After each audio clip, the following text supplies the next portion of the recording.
The ideal gas equation is an equation that represents the state of an ideal gas, which is not an actual gas but an idealized concept. Boyle's law states that when the temperature and pressure of a gas are constant, the volume of a gas is inversely proportional to the temperature and pressure, indicates that there is an inversely proportional relationship. Charles's law states that there is an inverse proportionality between the wavelength of electromagnetic waves propagating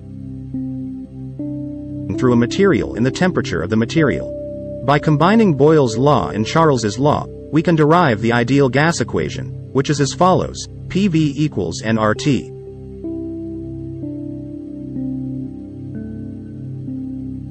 In this equation, P represents the pressure of the gas, V represents the volume, T represents the temperature, N represents the number of moles of gas, and R represents the gas constant, which has a value of 8.31 J mole K. The ideal gas equation is an important equation that describes the interactions of pressure, volume, temperature, and the number of molecules in a gas state. It is highly useful for predicting the behavior of gases and finds wide applications in the fields of chemistry and physics. A mole is a unit that represents the amount of substance.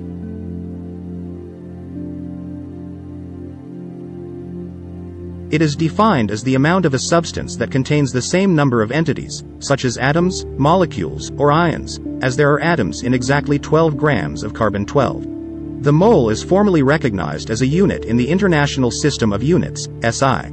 The atomic mass and molecular mass represent the mass of individual atoms and molecules, respectively. For example, the molecular mass of hydrogen is 2 grams per mole, which means that 1 mole of hydrogen molecules with a mass of 2 grams contains approximately 6.022 x 10 to the power of 23 hydrogen molecules. The mole is used to facilitate calculations of the amount and mass of substances in chemical reactions. In chemistry, moles can be calculated by determining the number of atoms or ions in a chemical formula, and the amount of substance can be calculated using the mole and the molecular or atomic mass. The concept of moles is fundamental in chemistry and is connected to various aspects of chemical understanding, such as chemical reactions, stoichiometry, and the structure of substances.